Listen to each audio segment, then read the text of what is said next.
3:30 বাজে। হ্যালো, কি? তোর বাপ মার কাইজ্জা লাগছে? কখন লাগছে? এমন? কি রাত 12টার দিকে? কিলে? শুন, তুই কিন্তু আমগো সাপোর্ট নিবি, তুই কিন্তু আমগো বাঁচতি। আমগো বাঁচতে আমগো সাপোর্ট নিবি, তুই কিন্তু তোর মার সাপোর্ট লবি না। তোর নানা নানি খালারা মামারা কিন্তু ফোন দিয়ে তোর ব্রেন ওয়াশ করবো, তুই কিন্তু আর কথা শুনবি না। তুই কিন্তু আমগো বাঁচতি। তুই যদি পারস একটু পর পর আঙুল লাগাই দিবি ঝগড়ার মাঝখানে। আমগো নাম রাখতে হইব না? তোর ফুপুরা যেমন তুই এমনই হবি। ঝগড়ার মধ্যে 1 নাম্বার থাকবি। তোর বাপের সাইড নিবি সবসময়। হ। আর প্রতিনিয়ত আপডেট আমারে জানাবি। কারণ আমি জানতে চাই কি লেয়া লাগছে। কথা শুনলেই বুঝতে পারবি কি লেয়া লাগছে। প্রত্যেকটা কথা শুনবি কি নিয়ে লাগছে, ঘরের সাইডে দাঁড়ায় থাক দরজার সামনে। হ, ঠিক আছে। আমি আবার একটু পরে ফোন দিতেছি। আমি ফোন দিব না, তুই ফোন দিবি। হ, তুই ফোন দিস।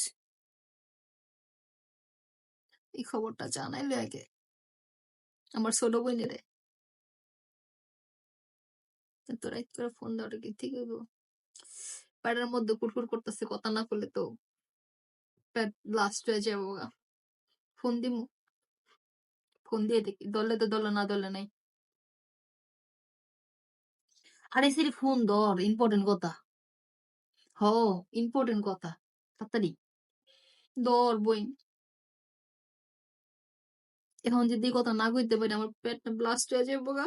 আমি কথা কারে কমু? জামাইরে কইতে গেলে তো জামাই আমার বকা দিব, আর ঘুম নষ্ট হইলে আবার সকালে ডিউটিতে যাবো। হ্যাঁ, আরেকবার ফোন দিয়ে দিই। আরে সারি ফোন ধর, এই কথা শুনলে তোরও ঘুম যাবো গা। কি যে খুশি লাগতেছে, বাবির লগে ঝগড়া লাগছে ভাই। দাঁড়া মেসেজ দিয়ে দিই যাতে সকালে উঠতে আমার ফার্স্ট কল দেয়। এখন বুঝবা কেমন লাগে? আমগুলা খালি লাইগা থাকো আমার বাইরটা খাইয়া খাইয়া শরীরে তেল চর্বি জমে গেছে কেন না?